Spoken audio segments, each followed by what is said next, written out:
এসো এসো বন্ধুরা দলে দলে ইমাম মাহমুদের পতাকা তলে। এসো এসো বন্ধুরা দলে দলে ইমাম মাহমুদের পতাকা তলে। আসসালামু আলাইকুম ওয়া রাহমাতুল্লাহ। আলহামদুলিল্লাহি রাব্বিল আলামিন ওয়াল আকিবাতু লিল মুত্তাকিন ওয়াস সালাতু ওয়াস সালামু আলা রাসূলিহিল কারীম ওয়া আলা আলিহি ওয়া আসহাবিহি আজমাইন, আম্মা বা'দ। ফাআউযু বিল্লাহি মিনাশ শাইতানির রাজীম। বিসমিল্লাহির রহমানির রহিম। আর রহমান আল্লামাল কুরআন খালাকাল ইনসান আল্লামাহুল বায়ান। কাছে ও দূরে, দেশে ও প্রবাসে যে যেখান থেকে আমাদের আজকের আলোচনা শুনছেন ও দেখছেন, অনুষ্ঠানের শুরুতে আমি মোহাম্মদ রিদওয়ানুল ইসলাম যশোরী আপনাদের সকলকে জানাচ্ছি আন্তরিক মোবারকবাদ। সম্মানিত দর্শক ও শ্রোতা, আমাদের আজকের আলোচনার বিষয়বস্তু হচ্ছে ইমাম মাহমুদের শিক্ষকতার যোগ্যতা কতটুকু, অহংকারীরা কেন মানবে না। আজকের প্রশ্নটা খুবই গুরুত্বপূর্ণ একটি প্রশ্ন। আজকের আলোচনাটা খুবই গুরুত্বপূর্ণ একটি আলোচনা। আমরা যখন দাওয়াতি কাজ করতে যাই, অনেকেই প্রশ্ন করেন ইমাম মাহমুদের শিক্ষকতার যোগ্যতা কতটুকু। তো আপনারা যারা ইমাম মাহমুদের লিখিত বইগুলো পড়েছেন তারা জানেন যে বইয়ের প্রথমেই ওনার জীবনী লেখা আছে, লেখক পরিচিতি লেখা আছে। সেখানে ওনার নাম মাহমুদ, ডাক নাম জুয়েল মাহমুদ। গ্রামের অনেকে ওনাকে সোহেল হিসেবে ডাকে, কিন্তু মূল নামটা হচ্ছে মাহমুদ জন্ম নিবন্ধন অনুযায়ী। ওনার বাবার নাম আব্দুল কাদির, মার নাম সাহারা, যেটি হাদিস দ্বারা প্রমাণিত। আর ওনার শিক্ষকতার যোগ্যতার ব্যাপারে বলা হয়েছে উনি প্রাইমারি স্কুল থেকে পঞ্চম শ্রেণী পর্যন্ত পড়াশোনা করছেন। এরপরে উত্তর গাঁওপাড়া হাফিজিয়া মাদ্রাসাতে ভর্তি হয়েছেন। সেই ভর্তি হয়ে সেই মাদ্রাসা থেকে জাস্ট নাজরানা পড়েছেন। আমি নিজে ওনার বাড়িতে গিয়ে আমি ওনার বাড়িতে গেছি এবং ওনার সব কিছু আমি নিজ থেকে যাচাই বাছাই করার চেষ্টা করেছি। উনি যে মাদ্রাসাতে পড়াশোনা করেছেন সেই মাদ্রাসাতেও আমি গিয়েছি। উনি যে গ্রামে বড় হয়েছেন সেই গ্রামেও আমি যাওয়ার সৌভাগ্য আল্লাহ দান করেছেন। তাহলে দেখা যাচ্ছে যে উনি প্রাতিষ্ঠানিক শিক্ষা নাই বললেই চলে। প্রাতিষ্ঠানিক শিক্ষা হচ্ছে সর্বোচ্চ পঞ্চম শ্রেণী থেকে উনি ক্লাস 5 পর্যন্ত পড়াশোনা করছেন, পঞ্চম শ্রেণী পর্যন্ত পড়াশোনা করছেন মাদ্রাসা থেকে, প্রাইমারি স্কুল থেকে। আর হাফিজিয়া মাদ্রাসাতে নাজরানা পড়ছেন কোনো রকম। আর এটা স্পষ্টই আমরা জাতির সামনে উপস্থাপন করছি, এখানে কোনো গোপনীয় কোনো বিষয় না। ইমাম মাহমুদও প্রকাশ্যভাবেই সেটা তার যোগ্যতার ব্যাপারে বলে, প্রাতিষ্ঠানিক যে যোগ্যতা। আর আল্লাহ সুবহানাহু ওয়া তাআলা ওনাকে ইলমে লাদুনী দান করছেন। আল্লাহ সুবহানাহু ওয়া তাআলা ওনাকে ইলহামের মাধ্যমে শিক্ষা দিচ্ছেন। যখন এই কথাটা বলা হয় যে ইলহামের মাধ্যমে আল্লাহ ওনাকে শিক্ষা দিচ্ছেন, অনেকে এটাকে গুরুত্ব দিতে চান না। অনেকে প্রাতিষ্ঠানিক শিক্ষায় কতটুকু প্রাতিষ্ঠানিক শিক্ষা আছে সেটা জানতে চায় এবং অনেকে তুচ্ছ তাচ্ছিল্য করে। বিশেষ করে প্রাতিষ্ঠানিক শিক্ষায় যারা শিক্ষিত তারা এই বিষয়টাকে অনেকে তুচ্ছ তাচ্ছিল্য করে, অনেকে ছোট এবং খাটো মনে করে। আস্তাগফিরুল্লাহ। তারা যে আসলে ইলমের ব্যাপারে একেবারে জাহেল, এরা যে বেখবর, এটা তাদের কথা থেকেই বোঝা যায়। বরঞ্চ তারা যে অহংকারী এটা বোঝা যায়। কারণ আপনারা সবাই অবগত আছেন সূরা কাহাফের মধ্যে আল্লাহ সুবহানাহু ওয়া তাআলা মুসা আলাইহিস সালামকে খিজির আলাইহিস সালামের কাছে পাঠিয়েছেন, একজন পয়গম্বরকে। সূরা কাহাফের মধ্যে মুসা আলাইহিস সালাম একজন পয়গম্বর, যিনাকে আল্লাহ সুবহানাহু ওয়া তাআলা ওহীর মাধ্যমে শিক্ষা দিচ্ছেন, শরঈ ওহীর মাধ্যমে যিনাকে শিক্ষা দিচ্ছেন, জিবরাইল আলাইহিস সালামের মাধ্যমে যিনাকে শিক্ষা দিচ্ছেন আল্লাহ সুবহানাহু ওয়া তাআলা, সেই মুসা আলাইহিস সালামকে ইলমে লাদুনী শিক্ষার জন্য পাঠাইছেন খিজির আলাইহিস সালামের কাছে। সুবহানাল্লাহ। এটা কোরআনের কিচ্ছা, কোরআনের কাহিনী। আপনারা সূরা কাহাফের 65 নম্বর আয়াতটা দেখবেন, সেখানে বলা হচ্ছে ফাওয়াজাদা আবদাম মিন ইবাদিনা আতাইনাহু রাহমাতাম মিন ইনদিনা ওয়া আল্লামনাহু মিল্লাদুন্না ইলমা। আল্লাহ সুবহানাহু ওয়া তাআলা বলেন, অতঃপর তারা উভয়ে হযরত মুসা এবং হযরত ইউসা বিন নুন আলাইহিস সালাম আমার বান্দাদের এমন একজনের দেখা পেলেন যাকে আমি আমার কাছ থেকে বিশেষ রহমত দান করেছি এবং তাকে আমি আমার পক্ষ থেকে বিশেষ জ্ঞান শিক্ষা দিছি। সুবহানাল্লাহ। খিজির আলাইহিস সালামকে আল্লাহ বিশেষ জ্ঞান শিক্ষা দিচ্ছেন। আর মুসা আলাইহিস সালামের মতন একজন জলিল কদর পয়গম্বরকে আল্লাহ সুবহানাহু ওয়া তাআলা খিজির আলাইহিস সালামের কাছে গিয়ে শিক্ষা অর্জন করার জন্য পাঠিয়েছেন। বিস্তারিত কাহিনী আপনারা জানেন। তাহলে অহংকার যাতে মানুষের মধ্যে না আসতে পারে, আর মানুষ যাতে নিজেকে সর্বজ্ঞানে গুণী মনে না করে, এই কারণে এই শিক্ষাটা কোরআনে এসেছে। একজন পয়গম্বরকে আল্লাহ পাঠিয়েছেন একজন নবীর কাছে। অনেকে খিজির আলাইহিস সালামকে নবীও বলে না, অনেকে বলে উনি একজন উচ্চ মাপের আল্লাহর ওলি ছিলেন, উনি বিশেষ জ্ঞানী ছিলেন। তা একজন পয়গম্বর, তাও আবার জলিল কদর পয়গম্বরকে আল্লাহ পাঠাচ্ছেন একজন নবী ওলির কাছে, একজন বুজুর্গ বান্দার কাছে। সুবহানাল্লাহ। দেখেন অহংকার যাতে না আসে। আজকের সময়ের যারা অহংকারী আলেমরা, নিজেরা যাদেরকে বেশি জ্ঞানী দাবি করেন, আপনাদেরকে এই কোরআনের সূরা কাহাফের 65 নম্বর আয়াত থেকে শিক্ষা নেওয়ার জন্য আমি বলবো। জানি না আপনারা শিক্ষা নেবেন কিনা, কারণ অহংকার মানুষকে ধ্বংস করে। দেখেন আল্লাহ অহংকারীকে পছন্দ করে না।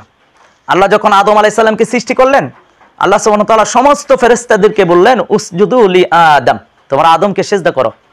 ফাসাজাদু ইল্লা ইবলিস, সবাই সিজদা করলো, ইবলিস সিজদা করলো না। কারণটা কি?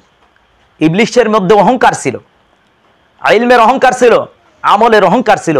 তখন ইবলিস বলছিল আনা খায়রুম মিন, আমি তার চাইতে উত্তম। খলাকতাহু মিন নার, তুমি আমাকে সৃষ্টি করছো আগুন থেকে। ওয়া খলাকতাহু মিন তিন, তুমি তাকে সৃষ্টি করছো, আদমকে সৃষ্টি করছো মাটি থেকে। দেখেন আল্লাহ যেখানে হুকুম করছেন সেজদা দেওয়ার জন্য, আর শয়তান সেখানে যুক্তি দাঁড় করাচ্ছে। আস্তাগফিরুল্লাহ। এই কারণে তার উপর লানত, কিয়ামত পর্যন্ত তার উপর লানত, কিয়ামতের পরেও তার জন্য লানত। সে জান্নাত থেকে বিতাড়িত হয়েছে তার অহংকারের কারণে, তার নফস তাকে ধোঁকা দিয়েছে। আজকে যারা প্রাতিষ্ঠানিক শিক্ষায় শিক্ষিত, আপনারা অহংকারী হয়ে যাচ্ছেন, আপনারা ইমাম মাহমুদকে তুচ্ছ তাচ্ছিল্য করছেন। তওবা করা দরকার আপনাদের। আল্লাহ যাকে জ্ঞান দান করেন, আপনার সেই ব্যক্তিকে আপনি তুচ্ছ তাচ্ছিল্য করছেন। আপনি তার লিখিত বইগুলো পড়ছেন, ইমাম মাহমুদের প্রত্যেকটা বই পড়ে দেখেন। ওনার লিখিত 13টার মতন বই, আপনার অনেক গুরুত্বপূর্ণ বইগুলো এক একটা পড়ে দেখেন। আপনার প্রাতিষ্ঠানিক শিক্ষায় যারা শিক্ষিত, তারা ওনার প্রত্যেকটা বই পড়েন, অ্যানালাইজ করেন, দেখেন আল্লাহ সুবহানাহু ওয়া তাআলা ওনাকে কি জ্ঞান দান করছেন। ওনার কর্মপদ্ধতির ব্যাপারে আসেন, আয়সা দেখেন উনি কিভাবে দিশা দর্শন জাতিকে দিচ্ছেন। ওনার সাথে কথা বলেন, দেখেন আল্লাহ সুবহানাহু ওয়া তাআলা ওনাকে কি জ্ঞান দান করছেন। আপনি প্রাতিষ্ঠানিক শিক্ষায় শিক্ষিত বিদেই আপনি অহংকার করবেন না। কারণ আপনার জানার জন্য, আপনাদের অবগতির জন্য আমরা জানাচ্ছি। দেখেন আল্লাহ সুবহানাহু ওয়া তাআলা রাসূল 1400 বছর আগেই বলে গেছেন। হযরত আব্দুল্লাহ ইবনে মাসউদ রাদিয়াল্লাহু তাআলা আনহু বলেন, রাসূল সাল্লাল্লাহু আলাইহি সাল্লাম বলেছেন, আমার উম্মতের আল্লাহর পক্ষ থেকে শ্রেষ্ঠ উপহার হলো তারা ইলহাম পাবে, যেমন আমার জামানায় উমর রাদিয়াল্লাহু তাআলা আনহু ইলহাম পেয়েছেন। তখন আব্দুল্লাহ ইবনে মাসউদ রাদিয়াল্লাহু তাআলা আনহু বললেন যে ইলহামটা কি ইয়া রাসূলুল্লাহ সাল্লাল্লাহু আলাইহি সাল্লাম, ইলহামটা কি? আল্লাহ রাসূল বললেন গোপন ওহী, যার মাধ্যমে আল্লাহ তার প্রতিনিধিদের সাথে কথা বলবেন। সুবহানাল্লাহ, সুবহানাল্লাহ।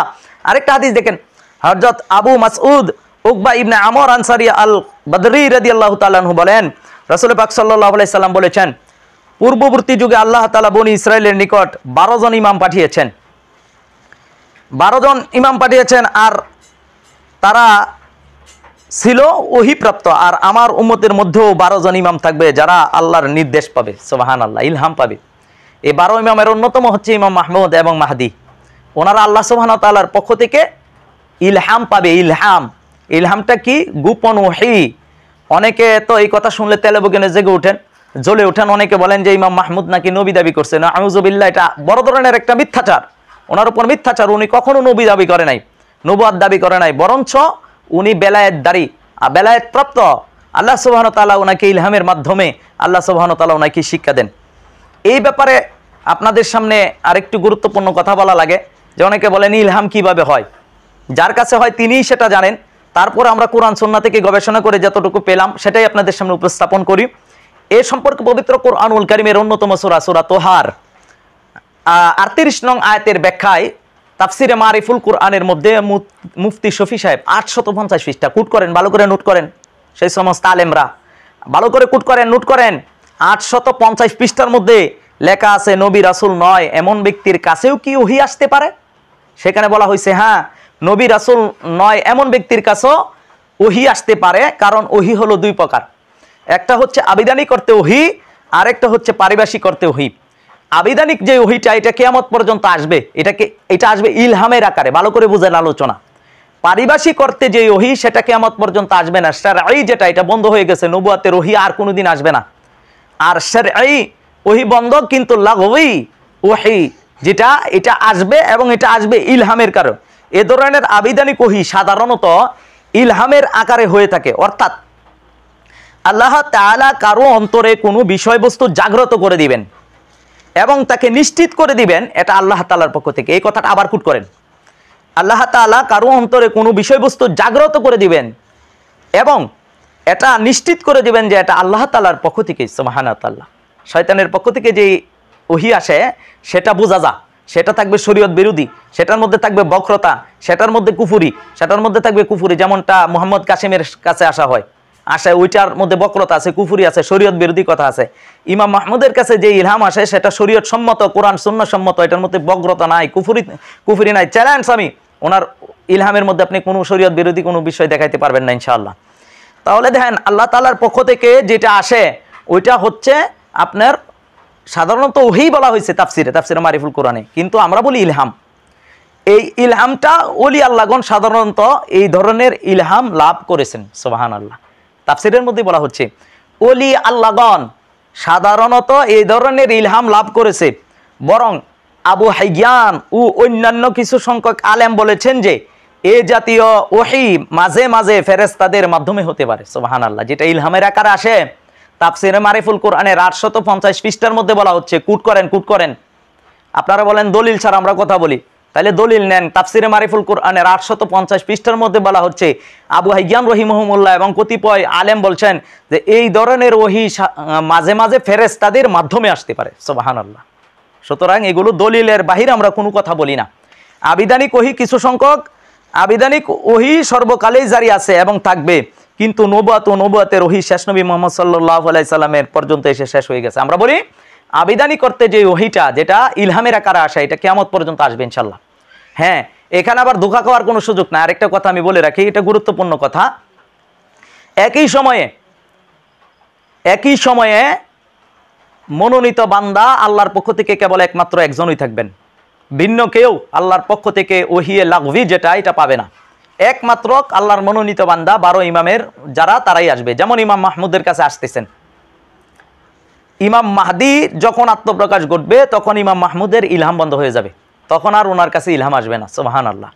দেখেন উনি কত চরম সত্য কথা বলেন, উনি সত্য নিয়ে আসছেন, যার কারণে উনি বলেন যে আমার কাছে যে ইলহামটা আসতেছে এটা ইমাম মাহদি আসার আগ পর্যন্ত এটা থাকবে। ইমাম মাহদি যখন আসবে তখন একক নেতা হয়ে যাবেন ইমাম মাহদি, এবং তখন তিনার কাছেই কেবল ইলহাম আসবে, ইমাম মাহমুদের কাছেও তখন ইলহাম আসবে না। সুবহানাল্লাহ।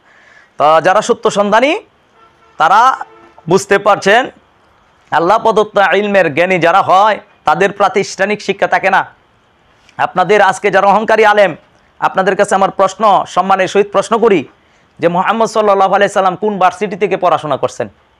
ওনার প্রাতিষ্ঠানিক শিক্ষা কতটুকু ছিলেন? যদি আবার বলবেন যে আমি ওনার সাথে তুলনা করছি, কুফরি করছি না, আউযুবিল্লাহ, আগেই বলছি কুফরি করি নাই, জাস্ট আপনার কাছ থেকে জানার উদ্দেশ্য মুহাম্মদ সাল্লাল্লাহু আলাইহি সাল্লাম কোন ভার্সিটিতে পড়াশোনা করছেন, উনি প্রাতিষ্ঠানিক কোন শিক্ষায় শিক্ষিত ছিলেন। আল্লাহ সুবহানাহু ওয়া তাআলা পবিত্র কোরআনে বলছেন আর রহমান আল্লামাল কোরআন, রহমান পরম দয়াময়, তিনি আল্লামাল কোরআন, যিনি কোরআন শিক্ষা দিচ্ছেন। আল্লামাল ইনসান, তিনি মানুষকে শিক্ষা দিচ্ছেন। আল্লামাহুল বায়ান, তিনি মানুষকে বায়ান শিক্ষা দিচ্ছেন। এখানে আল্লামাল ইনসান বলতে মুহাম্মদ সাল্লাল্লাহু আলাইহি সাল্লামকে বোঝাইছেন। আল্লাহ সুবহানাহু ওয়া তাআলা স্বয়ং ওহির মাধ্যমে মুহাম্মদ সাল্লাল্লাহু আলাইহি সাল্লামকে শিক্ষা দিয়েছেন। উনি প্রাতিষ্ঠানিক শিক্ষায় শিক্ষিত ছিলেন না। ওই জামানাত আবু জাহেল ছিলেন প্রাতিষ্ঠানিক শিক্ষায় শিক্ষিত, উতবা সাইবা মুগীরা এরা ছিলেন প্রাতিষ্ঠানিক শিক্ষায় শিক্ষিত। এই কারণে তাদের মধ্যে অহংকার ছিল যে আমরা আমাদেরকে মনোনীত না করে আল্লাহ একজন অজ্ঞ ব্যক্তিকে, মূর্খ ব্যক্তিকে, নিরক্ষর ব্যক্তিকে কি করলেন? মনোনীত করছেন। এটা তো কাফেরদের কথা। আল্লাহ সুবহানাহু ওয়া তাআলা যুগে যুগে নিরক্ষরদেরকেই আল্লাহ সুবহানাহু ওয়া তাআলা মনোনীত করে তৎকালীন সময়ে অহংকার যাতে বান্দার মধ্যে না আসেন সেই কারণে আল্লাহ সুবহানাহু ওয়া তাআলা এই কাজটা করাইছেন। বর্তমানেতে জামানাতে যারা আমরা অহংকার করি আল্লাহর কাছে আমাদের পানা চাওয়ার দরকার, ক্ষমা চাওয়ার দরকার।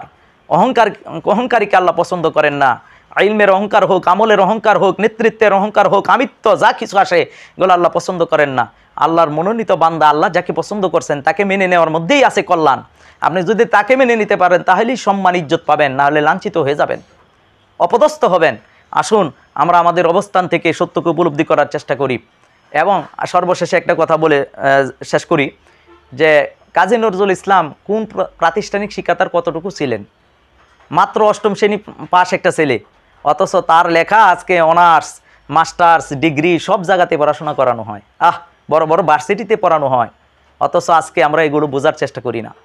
প্রাতিষ্ঠানিক শিক্ষায় শিক্ষিত হয়ে আমরা অহংকারী হয়ে যাচ্ছি। আল্লাহর কাছে ক্ষমা চান, পানা চান ভাইয়েরা। আপনারা আমাদের শত্রু না, আপনাদেরকে আমরা দুশ্মন মনে করি না। আমরা সবাই আমরা মুসলিম ভাই ভাই। আসুন আমরা অহংকার দূর করি, আমরা আল্লাহর কাছে আত্মসমর্পণ করি, তাহলে সম্মান ইজ্জত দুজাহানেই পাবো। আল্লাহ সুবহানাহু ওয়া তাআলা আমাদেরকে সত্য উপলব্ধি করে সত্যকে গ্রহণ করার মতন তৌফিক দান করুক। আমিন। আসসালামু আলাইকুম ওয়া রাহমাতুল্লাহ।